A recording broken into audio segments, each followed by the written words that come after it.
kasih Tuhan, Engkau telah memimpin kami memasuki Tuhan bulan Maret, bulan ketiga dari tahun 2024 ini Tuhan. Kiranya Tuhan di tengah-tengah waktu yang begitu cepat berlalu, ajar kami untuk boleh menghargai setiap waktu dan kesempatan yang ada, dan ajar kami untuk senantiasa hidup di dalam ibadah kepada Tuhan, karena itulah tujuan utama dan seharusnya menjadi prioritas dari kehidupan kami. Kita berkata, carilah dahulu kerajaan Allah dan kebenarannya, maka semuanya itu akan ditambahkan kepada kita. Ketika kami mengutamakan Engkau di dalam hidup kami, maka segala hal yang menjadi kekhawatiran, segala hal yang kami butuhkan dalam hidup ini, kami percaya Tuhan akan mencukupi dan Tuhan akan memenuhinya. Kami berdoa Tuhan untuk ibadah pagi ini, kami berdoa untuk firman yang akan kami pelajari bersama-sama. Tuhan berbicara kepada kami lewat kebenaran-Mu. Tuhan tolong hamba-Mu dengan segala cacat celah dan kelemahannya. Tuhan berikan hikmat untuk menguraikan kebenaran Tuhan sesuai dengan apa yang Tuhan sampaikan dan pesan yang Tuhan mau nyatakan kepada kami semua pada pagi hari ini. Dengarkan doa kami Bapa, dalam nama Tuhan Yesus Kristus kami berdoa. Amin. Silakan duduk. Shalom, selamat pagi jemaat yang dikasihi Tuhan. Bapak Ibu Saudara dikasihi Tuhan, kita semua tanpa terkecuali dipanggil untuk menjadi pemimpin. Kita semua dipanggil untuk menjadi pemimpin dalam area tertentu. Paling tidak di dalam keluarga kita, terhadap anak-anak kita dipanggil menjadi pemimpin. Kita dipanggil untuk menjadi pemimpin yang memberikan pengaruh kepada orang-orang yang ada di sekitar kita. Dan Bapak Ibu Saudara, hari ini melalui perikop 1 Samuel pasal 10 ini, kita akan belajar beberapa prinsip Alkitab tentang kepemimpinan Kristen.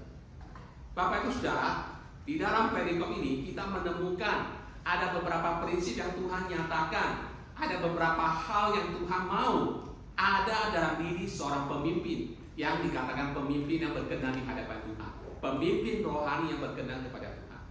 Apa sih prinsip-prinsip kepemimpinan dari perikop yang kita pelajari pada hari ini? Yang pertama Saudara, prinsip pertama dari kepemimpinan Kristen adalah dimulai dengan Roh Kudus. Itu yang kita lihat di dalam ayat ke-9 hingga ayat ke-13. Kepemimpinan Kristen itu harus dimulai dengan Roh Kudus, karena tanpa pimpinan Roh Kudus tidak ada yang namanya kepemimpinan Kristen. Mengapa dimulai dengan Roh Kudus itu penting? Ada 3 alasan yang kita temukan dalam perikop ini. Yang pertama, karena Roh Kudus itu mengubah hati kita.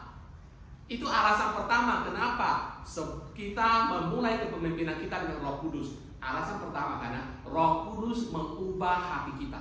Ayat ke-9 mengatakan, sedang ia berpaling untuk pergi meninggalkan Samuel, maka Allah mengubah hatinya, yaitu hati Saul, menjadi lain. Dan segala tanda-tanda yang tersebut itu terjadi pada hari itu juga. Saudara, dengan sangat jelas kita berkata, Tuhan atau Roh Kudus mengubah hati Saul. Ini sebuah prinsip yang sangat penting, yang luar biasa dalam kehidupan kita. Roh Kudus mengubah hati kita. Roh Kudus mengubah hidup kita. Paulus berkata di dalam Titus 3 ayat ke-5 hingga ke-6 demikian. Pada waktu itu, Dia telah menyelamatkan kita, bukan karena perbuatan baik yang telah kita lakukan, tapi karena rahmat-Nya, oleh permandian kelahiran kembali, dan oleh pembaharuan yang dikerjakan oleh Roh Kudus, yang sudah dilimpahkannya kepada kita oleh Yesus Kristus, Juru Selamat kita. Bapak Ibu Saudara, sebelum kita diselamatkan oleh Tuhan, sebelum kita ditebus oleh Tuhan, hati kita tuh degil, hati kita tuh keras, hati kita tuh semaunya Saudara. Tetapi ketika kita percaya kepada Yesus Kristus, Roh Kudus menjamah hati kita, Roh Kudus mengubah hati kita, Roh Kudus melembutkan hati kita, sehingga hati kita mulai mau belajar taat, mulai mau belajar melakukan apa menjadi kehendak Tuhan dalam kehidupan kita. Jadi ini adalah langkah pertama di dalam sebuah kepemimpinan, yaitu biarkan Roh Kudus mengubah hati kita, supaya hati kita boleh sesuai dengan apa menjadi rencana Tuhan untuk kita. Kedua Saudara, mengapa kita harus memulai dengan Roh Kudus dalam kepemimpinan kita? Dikatakan kedua, karena Roh Kudus membawa perubahan yang nyata atau perubahan yang kelihatan. Itu dikatakan di dalam ayat ke-10 dan ke-12. Saudara, kalau kita tadi sudah dibacakan oleh Saudara Emil, dikatakan ketika Saul pergi ke Gibea, tiba-tiba dia kepenuhan Roh Kudus dan dia bernubuat seperti nabi-nabi yang lain. Orang-orang menjadi kaget. Kenapa Saul bisa menjadi demikian? Saudara, ketika dikatakan Saul pergi ke Gibea, Gibea itu kampung halamannya Saul. Jadi orang-orang tahu siapa Saul, tahu siapa orang tuanya, tahu. Tapi hari itu terjadi sesuatu yang menakjubkan. Saul bisa berubah seperti nabi-nabi. Mereka bertanya, apa yang sedang terjadi? Kenapa terjadi perubahan dalam diri Saul demikian? Saudara, perubahan dalam diri Saul itu dilihat oleh orang banyak, dideteksi oleh orang-orang sekampungnya. Mereka menjadi takjub. Pengalaman yang sama kita temukan waktu Tuhan Yesus memulai pelayanannya di kampung halamannya Nazaret. Ketika Tuhan Yesus kembali melayani, melakukan mujizat, menyembuhkan orang sakit.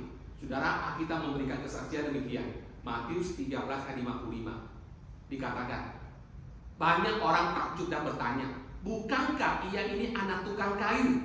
Bukankah ibunya bernama Maria dan saudara-saudaranya Yakobus, Yusuf, Simon, dan Yudas bersama-sama dengan kita? Ketika Yesus pulang ke kampungnya dan melakukan pelayanan, orang-orang takjub. Mengapa? Karena melihat perubahan yang ada dalam diri Tuhan Yesus. Ketika Saul pulang ke kampungnya Gibea dan tiba-tiba Roh Kudus memenuhi dia sehingga dia bisa bernubuat seperti para nabi, orang-orang juga menjadi kaget, menjadi surprise. Bapak Ibu Saudara, ketika Roh Kudus bekerja dalam hidup kita, ketika Roh Kudus berubah hati kita, pasti terjadi perubahan dalam hidup kita. Dan itu pasti bisa dilihat oleh orang-orang di sekitar kita. Perubahan yang dikerjakan Tuhan dalam hidup kita itu bisa dideteksi oleh orang-orang sekitar kita. Mungkin dari kata-kata kita, mungkin dari sikap tingkah laku kita, dari tindakan kita, itu bisa menjadi sebuah kesaksian. Orang melihat perubahan di dalam kehidupan kita. Jadi kenapa prinsip pertama kepemimpinan rohani adalah dimulai dengan Roh Kudus? Pertama, karena Roh Kudus itu mengubah hati kita. Kedua, karena Roh Kudus itu mengerjakan perubahan yang nyata, yang bisa kelihatan bagi orang-orang lain dalam hidup kita. Dan yang ketiga, saudara, dikatakan karena Roh Kudus memimpin kita pada penyembahan. Ayat 13 mengatakan, setelah habis ia kepenuhan seperti nabi, pulanglah ia. Ketika saya membaca tafsiran ayat, versi bahasa Inggrisnya, lalu ketika saya membandingkannya dengan versi bahasa aslinya, bahasa Ibrani, ternyata terjemahan Indonesia ini beda sekali. Saudara, terjemahan bahasa Inggris ayat ke-13 mengatakan, after Saul stopped prophesying, he went to the high place. Tapi kalau terjemahan Indonesia mengatakan, setelah habis ia kepenuhan seperti nabi, pulanglah ia. Saudara, ketika Saul selesai kepenuhan Roh Kudus, apa yang terjadi? Dikatakan he went to the high place. High place itu apa? High place itu adalah bukit pengorbanan. Waktu itu bait suci belum dibangun, bait Allah belum ada, sehingga tabu perjanjian ada di tempat lain. Jadi ketika orang Israel ingin menyembah, memberikan korban kepada Tuhan, mereka pergi ke high place, ke bukit pengorbanan. Ketika Saul selesai dipenuhi dengan Roh Kudus, dia pergi ke high place. Artinya apa? Dia pergi menyembah Tuhan, dia pergi beribadah kepada Tuhan. Saudara, Tuhan Yesus berkata di dalam Yohanes 4 ayat 23, tetapi saatnya akan datang dan sudah tiba sekarang, bahwa penyembah-penyembah benar akan menyembah Bapa dan Roh dan kebenaran. Sebab Bapa menghendaki penyembah-penyembah demikian. Allah itu Roh, dan barang siapa menyembah Dia harus menyembahnya dalam Roh dan kebenaran. Sebelum Tuhan memanggil kita menjadi seorang pemimpin, sebelum Tuhan mempercayakan pelayanan kepada kita, Tuhan ingin kita menjadi penyembah di hadapannya. Jadi sebelum kita dipanggil Tuhan untuk melayani, kita terlebih dahulu harus menjadi seorang yang selalu setia beribadah kepada Tuhan.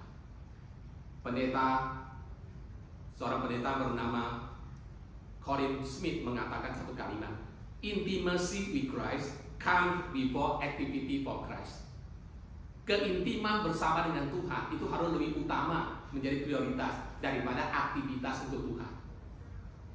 Tuhan tidak mencari kita, Tuhan tidak ingin kita menjadi orang yang sibuk melakukan segala aktivitas, melakukan segala pelayanan, tapi kita mengabaikan persekutuan secara pribadi dengan Tuhan. Intimacy with Christ itu come before activity for Christ. Itu yang Tuhan mau dari kehidupan setiap kita. Jadi Bapak Ibu Saudara, itu yang pertama. Prinsip pertama kepemimpinan rohani adalah dimulai dengan Roh Kudus. Mengapa penting dimulai dengan Roh Kudus? Karena pertama, Roh Kudus akan mengubah hati kita supaya hati kita menjadi seperti apa Tuhan mau. Kedua, karena Roh Kudus akan mengerjakan perubahan dalam diri kita, dan perubahan dalam diri kita akan kelihatan oleh orang lain. Dan ketiga, Saudara, dikatakan karena Roh Kudus akan memimpin kita kepada penyembahan. Roh Kudus akan menolong kita untuk memiliki sebuah kehidupan ibadah di hadapan Tuhan sebelum kita melakukan aktivitas kesibukan pelayanan yang lain. Sekarang kita melihat yang kedua. Prinsip kedua kepemimpinan dari perikop ini adalah biarkan Tuhan yang melakukan promosi. Biarkan Tuhan yang melakukan promosi atas kita. Itu dikatakan di ayat 14 hingga 24. Prinsip kedua ini tidak mudah dilakukan, sulit dilakukan. Mengapa? Karena kita hidup di dalam budaya yang sangat menekankan self promotion. Kita hidup dalam sebuah budaya di mana orang di mana-mana berusaha untuk mempromosikan dirinya melalui multimedia, Saudara. Melalui YouTube, melalui Instagram, melalui Facebook, melalui TikTok, segala macam sarana kita pakai untuk mempromosikan diri kita dan kemampuan kita. Ini terjadi dalam konsep kepemimpinan sekuler di dunia ini, semua orang, Saudara. Itu termasuk juga dalam kepemimpinan rohani, Saudara. Ada orang-orang tertentu yang selalu berusaha untuk mempromosikan dirinya, pelayanannya. Kita hidup dalam budaya self promotion. Itu sebabnya kita sulit membiarkan Tuhan yang melakukan promosi, Saudara. Tetapi perikop hari ini mengajar kepada kita, biarkan Tuhan melakukan promosi untuk kita. Saudara, ada beberapa hal yang dapat kita pelajari dari perikop ini. Pertama, membiarkan Tuhan melakukan promosi bagi kita, itu artinya adalah pertama, menunggu waktu Tuhan. Tunggu timingnya Tuhan. Saudara, ayat 14 hingga 16 dikatakan demikian. Dan paman Saul berkata kepadanya dan bujangnya, dari mana kamu? Jawabnya, mencari keledai-keledai itu. Tetapi ketika tidak terlihat, maka kami pergi kepada Samuel. Kemudian paman Saul itu berkata, coba ceritakan kepadaku, apa dikatakan Samuel kepada kamu? Kata Saul kepada pamannya itu. Terus saja diberitahukannya kepada kami bahwa keledai-keledai itu telah ditemukan. Tetapi perihal menjadi raja yang telah dikatakan Samuel kepadanya, tidak diceritakannya kepadanya. Saudara, ketika paman Saul bertanya kepada Saul, kemana kamu pergi? Saul menceritakan bahwa dia pergi kepada Samuel. Samuel mengatakan keledai-keledai itu sudah ditemukan. Tetapi ketika Saul menyinggung nama Samuel, pamannya menjadi curious. Kenapa? Karena Samuel itu seorang yang penuh dengan karisma, seorang pemimpin terpenting waktu itu. Sehingga mereka bertanya, apa dikatakan Samuel kepadamu? Saudara. Tetapi kita melihat Saul kembali menceritakan. Samuel berkata, keledai-keledai itu sudah ditemukan. Tapi Saul tidak menceritakan peristiwa di mana Samuel mengurapi Saul menjadi raja. Minggu lalu kita sudah melihat, 2 minggu yang lalu, di dalam sebuah perayaan di mana disediakan makanan untuk dia, makanan terbaik. Itu adalah persiapan untuk Saul menjadi raja. Peristiwa itu tidak diceritakan Saul kepada pamannya. Apa yang terjadi, Saudara? Barangkali Saul masih menggumuli, Saudara, apa betul Tuhan sudah memilih dia menjadi raja atas Israel? Dia masih menunggu waktu Tuhan untuk melakukan konfirmasi, Saudara. Ini sebuah prinsip penting dalam kehidupan kita. Ketika Tuhan mempercayakan kita melakukan sesuatu, ketika Tuhan memanggil kita, ada waktunya di mana kita harus melakukan konfirmasi. Tunggu dulu, berdoa dulu, kalau perlu berpuasa dulu, sampai kita jelas apa yang Tuhan mau kita lakukan. Jangan terlalu buru-buru langsung mempromosikan diri kita, langsung posting di WA, di Instagram, posting di Facebook tentang apa yang Tuhan mau kerjakan dalam kehidupan kita. Sebelum kita yakin, jangan lakukan itu. Tunggu Tuhan melakukan pekerjaannya. Karena kita berkata apa? 1 Petrus 5 ayat 6 mengatakan, karena itu rendahkanlah dirimu di bawah tangan Tuhan yang kuat, supaya kamu ditinggikannya pada waktunya. Jangan buru-buru dengan prosesnya, tapi Ambil waktu untuk berdoa, untuk menunggu waktu Tuhan, untuk Tuhan memberikan konfirmasi. Ini cara pertama kita membiarkan Tuhan melakukan promosi, yaitu apa? Tunggu waktu Tuhan. Tunggu timingnya Tuhan, bukan waktu kita. Kedua, bagaimana caranya kita membiarkan Tuhan melakukan promosi dalam kehidupan kita? Yang kedua adalah mempercayai Tuhan untuk membuka pintu-pintu yang tepat pada waktunya. Itu yang terjadi dalam ayat 17 hingga 21. Saudara, ayat 17 hingga 19, Saul mengumpulkan orang Israel di Mizpah. Lalu di saat itu Samuel mengingatkan kembali kesalahan dari umat Israel. Samuel mengingatkan, kalian telah menolak Tuhan yang adalah rajamu, yang sudah menyelamatkan kalian dari Mesir, dari semua kerajaan yang menindas kamu, dan kalian minta seorang raja yang lain. Sudah. Samuel sekali lagi menegur kesalahan yang dilakukan oleh umat Israel. Tapi Samuel berkata, tetapi Tuhan tetap akan memberikan raja kepadamu sesuai dengan permintaanmu. Walaupun itu tidak berkenan kepada Tuhan, tapi Tuhan tetap jawab doa mereka, keinginan mereka. Masih ingat kita sudah membahas tentang hal ini. Hati-hati dengan doa kita. Ya, hati-hati dengan doa kita. Karena sekalipun kadang-kadang doa kita itu tidak sesuai dengan kehendak Tuhan. Doa kita itu tidak sesuai dengan maunya Tuhan. Tapi karena kedegilan hati kita, kekerasan kita, kita maksa. Terkadang Tuhan kabulkan keinginan kita. Walaupun keinginan kita itu tidak sesuai dengan kehendak Tuhan. Tentu saja akibatnya ada konsekuensi, ada harga yang harus kita bayar atas permintaan kita. Jadi jangan kita berpikir kalau kita anak Tuhan, kalau kita orang yang berkenan kepada Tuhan, kalau kita orang Kristen, maka kalau kita minta sesuatu, kalau Tuhan tidak berkenan, Tuhan akan hapuskan atau Tuhan tidak akan kabulkan itu dalam kehidupan kita. Betul, jika kita memiliki hati yang dikatakan apa? Submissive spirit, hati yang selalu siap mau menerima apapun rencana Tuhan bagi kita. Tuhan akan nyatakan. Kalau hal yang menjadi rencana Tuhan, Tuhan akan wujudkan. Kalau hal yang Tuhan tidak kehendaki terjadi dalam hidup kita, Tuhan akan singkirkan. Tetapi terkadang hati kita degil. Terkadang hati kita itu begitu keras. Terkadang kita memaksa Tuhan. Cara kita memaksa, kita doa, kita puasa, sampai keinginan itu diwujudkan dalam kehidupan kita. Karena kita terus memaksa, karena Tuhan izinkan terjadi. Tetapi itu bukan menjadi kehendak Tuhan dalam hidup kita. Itu sebabnya saudara, hati-hati dengan doa kita di hadapan Tuhan. Setelah Samuel menyatakan, mengingatkan kembali kesalahan umat Israel, Samuel menyatakan apa yang menjadi rencana Tuhan buat mereka. Ayat ke-20 dan 21 dikatakan, lalu Samuel menyuruh segala suku Israel tampil ke muka, maka didapatilah suku Benyamin. Sesudah itu disuruhnya suku Benyamin tampil ke muka menurut kaum keluarganya, maka didapati kaum keluarga Matri. Akhirnya disuruhnya kaum keluarga Matri tampil ke muka seorang demi seorang, maka didapatinya Saul bin Kis. Saudara, di sini kita melihat proses Tuhan memilih Saul menjadi raja. Dari satu suku disuruh maju, lalu dipilih, diundi, muncul dari satu keluarga, lalu dari satu keluarga ke keluarga yang lain muncul Saul bin Kis yang Tuhan pilih sebagai raja bagi Israel. Tuhan membuka satu pintu demi satu pintu untuk menyatakan promosinya atas Saul.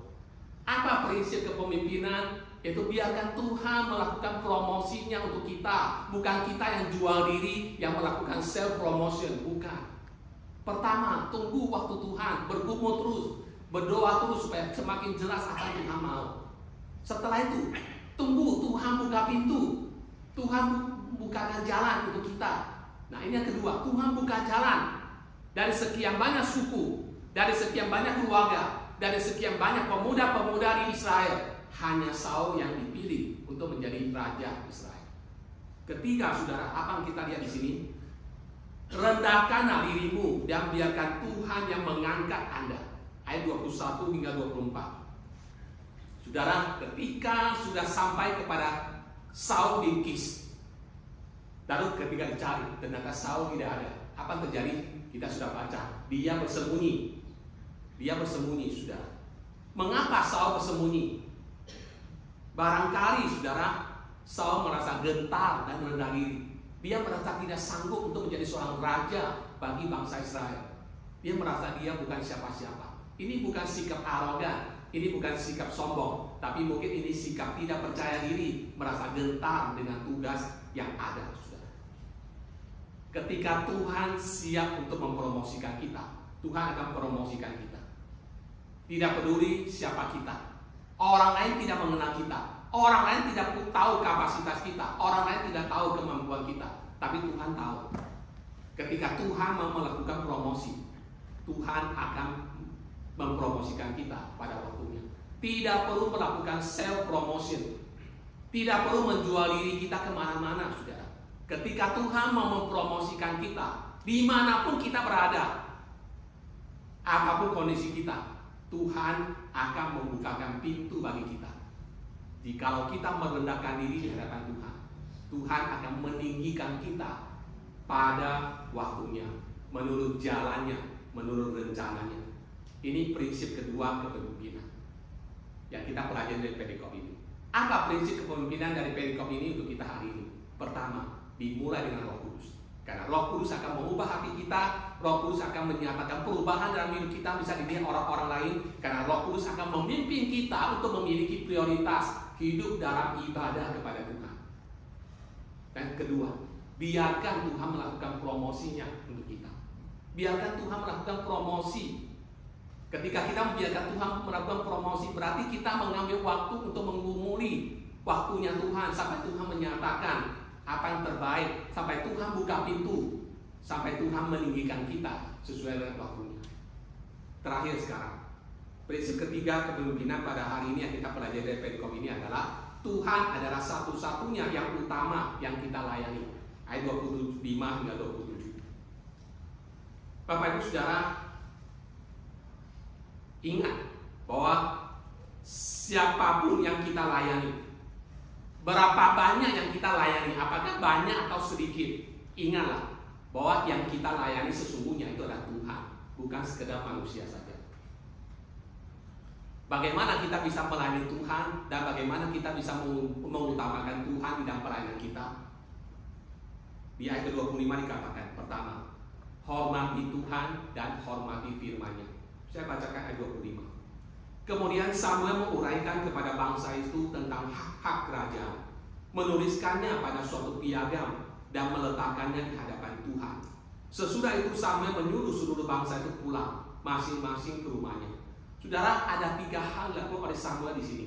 Pertama, Samuel menyampaikan kepada umat Israel dan kepada Saul sekali lagi hak-hak kerajaan, hak seorang raja yang sudah dinyatakan firman Tuhan. Kedua, setelah Samuel menyatakan semua itu, Samuel menuliskannya dalam sebuah piagam, sebuah kitab. Lalu ketiga, Samuel menaruh kitab itu di hadapan Tuhan. Dengan kata lain, saudara, Samuel sedang mengikat perjanjian antara Saul, umat Israel, dengan Tuhan. Apa yang Samuel lakukan itu sesuai dengan prinsip firman Tuhan di dalam Ulangan pasal 17 ayat 18 demikian. Apabila ia duduk di atas tahta kerajaan, maka haruslah ia menulis baginya salinan hukum ini menurut kitab yang ada pada imam-imam orang Lewi. Itulah yang harus ada di sampingnya, dan haruslah ia membacanya seumur hidupnya untuk belajar takut akan Tuhan Allahnya, dengan berpegang pada segala isi hukum dan ketetapan ini untuk dilakukannya. Saudara, prinsip kepemimpinan Kristen yang ketiga adalah ingat Tuhan yang kita layani. Tuhan yang harus menjadi prioritas, karena yang kita layani itu adalah Tuhan, bukan manusia. Jadi kalau Tuhan yang kita layani, Tuhan yang seharusnya menjadi prioritas dari pelayanan kita, maka kita harus belajar mengutamakan Tuhan dan firman Tuhan dalam hidup kita. Apa yang menjadi ketetapan Tuhan itu yang kita pegang, bukan apa kata mayoritas. Salah satu godaan terbesar dari seorang pemimpin adalah mendengarkan kata mayoritas. Dan itu menjadi kesalahan dari Saul nanti berikutnya, saudara. Menyerah kepada mayoritas, lebih menyerah kepada apa kata orang daripada apa kata Tuhan. Itu kesalahan terbesar bagi seorang pemimpin, termasuk pemimpin-pemimpin hari ini, saudara. Lebih mendengarkan apa kata orang, lebih mendengarkan apa pikiran orang daripada apa kata Tuhan dan apa pikiran Tuhan. Jadi prinsip kepemimpinan adalah apa, saudara?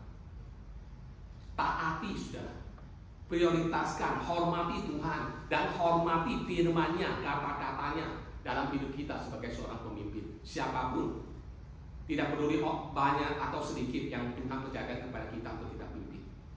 Kedua, saudara, ingat dan ketahuilah bahwa selalu ada pendukung dan penentang di tengah kepemimpinan dan pelayanan kita. Ini sebuah fakta yang tidak boleh kita lupa. Ayat 26 hingga 27 saya bacakan. Saul pun pulang ke rumahnya ke Gibea, dan bersama-sama dengan dia ikut pergi orang-orang gagah perkasa yang hatinya telah digerakkan Allah. Tetapi orang-orang dursila berkata, masakan orang ini dapat menyelamatkan kita? Mereka menghina dia dan tidak membawa persembahan kepadanya, tapi ia pura-pura tuli. Saudara, seorang pemimpin tidak mungkin bisa disukai oleh semua orang. Setiap pemimpin itu pasti akan menghadapi ada orang-orang yang pro ke dia, yang mendukung dia dan mengikuti dia. Tapi di samping itu juga ada banyak orang yang juga tidak setuju dengan kepemimpinan dia, menentang dia atau menolak dia. Dalam kondisi seperti itu, apa yang seharusnya menjadi sikap kita sebagai seorang pemimpin, saudara? Apa yang harus kita lakukan? Yang harus kita lakukan adalah kembali kepada prinsip yang ketiga. Ingat bahwa yang kita layani adalah Tuhan. Tuhan satu-satunya yang kita layani, bukan manusia, saudara. Kalau kita menyadari bahwa kita dipanggil Tuhan untuk melayani, berarti yang kita lakukan adalah kita tidak memaksa orang lain untuk mengikut kita. Dan kita tidak berusaha untuk memanipulasi orang untuk mengikut kita. Kalau betul-betul Tuhan yang kita layani di dalam panggilan Tuhan kepada kita. Sebagai seorang pemimpin, kita tidak bisa menyenangkan semua orang. Tidak semua orang akan senang dengan kita. Tidak semua orang senang dengan kepemimpinan kita. Tidak semua orang senang dengan keputusan kita. Tidak semua orang senang dengan gaya kepemimpinan kita. Selalu ada pro dan selalu ada kontra. Tapi tidak apa-apa, karena panggilan Tuhan kepada kita bukan untuk menyenangkan semua orang, tapi untuk menyenangkan Tuhan. Paulus berkata di dalam Galatia 1 ayat 10. Jadi bagaimana sekarang? Adakah aku mencari kesukaan manusia atau kesukaan Allah? Adakah aku coba berkenan kepada manusia? Sekiranya aku masih mau mencoba berkenan kepada manusia, maka aku bukan hamba Kristus. Paulus memberikan sebuah prinsip yang sangat jelas. Di dalam kepemimpinan rohani, ingatlah selalu, panggilan utama kita adalah melayani Tuhan, bukan melayani sesama. Kita tidak boleh mengkompromikan prinsip firman Tuhan hanya supaya kita bisa diterima oleh orang banyak.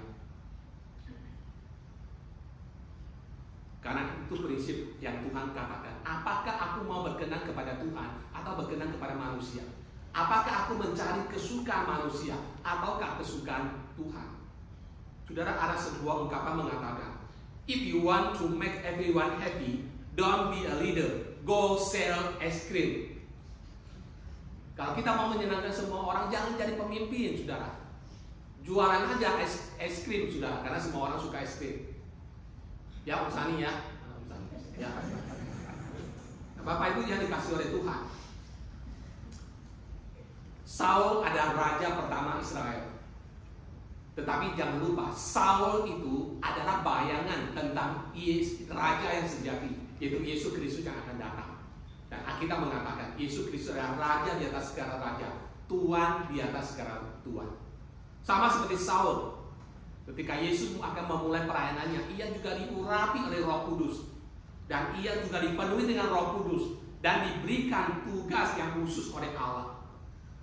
Sama seperti Saul, Tuhan Yesus ketika dia melayani, dia juga dihina, dia juga diragukan kualifikasinya.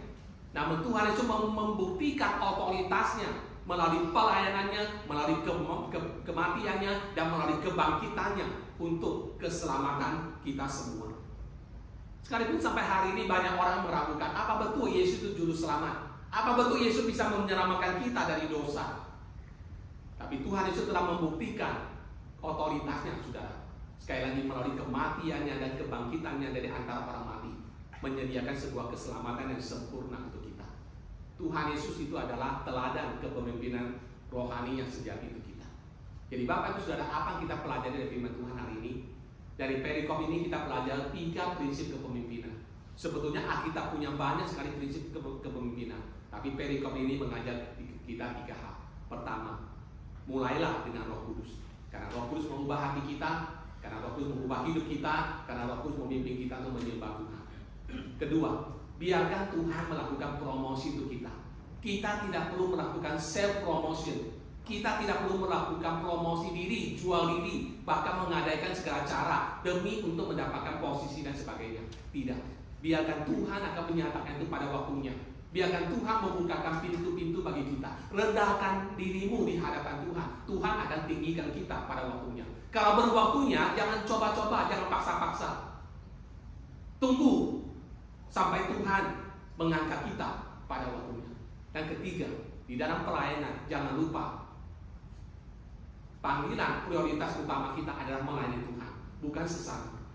Saudara, sesama manusia itu tidak bisa dipegang. Hari ini ada orang yang pro dengan kita, hari ini ada orang muji kita, besok orang mau hujat kita. Hari ini orang ikut kita, besok mereka tinggalkan kita. Saudara, kita harus memilih, saudara. Apakah kita mau mencari kesukaan Tuhan atau kita mencari kesukaan manusia? Panggilan Tuhan kepada kita adalah lakukan panggilan itu dengan sebaik-baiknya, lakukan itu dengan setia. Taati firman-Nya, hormati Tuhan, hormati firman Tuhan.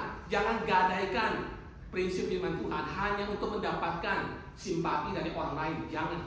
Ketika engkau melakukan itu, maka kita pasti jatuh, saudara. Setialah kepada apa yang Tuhan percayakan kepada kita. Lakukan itu dengan setia. Utamakan Tuhan dalam kehidupan kita. Percayalah, dalam pelayanan apapun selalu ada pro, selalu ada kontra. Ada orang yang senang dengan kita, ada orang yang tidak senang dengan kita. Ada orang senang dengan kepemimpinan kita, ada orang yang tidak senang dengan gaya kepemimpinan kita. Itu tidak bisa dihindari. Lakukan bagian kita yang bisa kita pertanggungjawabkan di hadapan Tuhan. Tuhan memberkati firman-Nya. Mari kita berdoa, sekaligus kita siapkan hati kita untuk masuk dalam perjamuan kudus. Bapa di dalam surga, kami berterima kasih melalui sebuah perikop tentang panggilan Tuhan kepada Saul menjadi raja bagi bangsa Israel. Kami diajar tentang prinsip-prinsip kepemimpinan rohani untuk menjadi pegangan bagi kami di dalam panggilan kami di hadapan Tuhan. Bapa, ajar kami bahwa setiap kami adalah pemimpin di hadapan Tuhan. Tidak peduli apakah kami melayani dalam skala besar, memimpin dalam skala kecil, setiap kami adalah pemimpin di hadapan Tuhan. Paling tidak kami menjadi pemimpin atas diri kami sendiri. Tuhan tolong supaya prinsip-prinsip kepemimpinan yang kami pelajari hari ini boleh Tuhan tolong, Tuhan tanamkan dalam diri setiap kami, supaya ini menjadi pegangan dalam kami menggumuli akan kepemimpinan dan akan panggilan Tuhan kepada setiap kami secara pribadi. Bapak, terima kasih karena pagi ini Tuhan Kau juga mengingatkan kami sekali lagi tentang karya Kristus di atas kayu salib melalui pengorbanannya bagi kami. Terima kasih Kau mengundang kami untuk mengikuti perjamuan kudus. Sebelum kami masuk lebih jauh dari dalam perjamuan kudus, ampuni ya Bapa segala dosa dan kesalahan yang kami perbuat. Ampuni Tuhan. Kami datang ke hadapan-Mu bukan dengan kebenaran kami. Kami datang kepadamu hanya karena kami memandang salib Kristus, pengorbanan Yesus di sana yang sudah melunaskan dosa-dosa kami. Persiapkan hati kami Tuhan, sucikan dan layakkan kami untuk menghampiri perjamuan ini. Di dalam nama Tuhan Yesus Kristus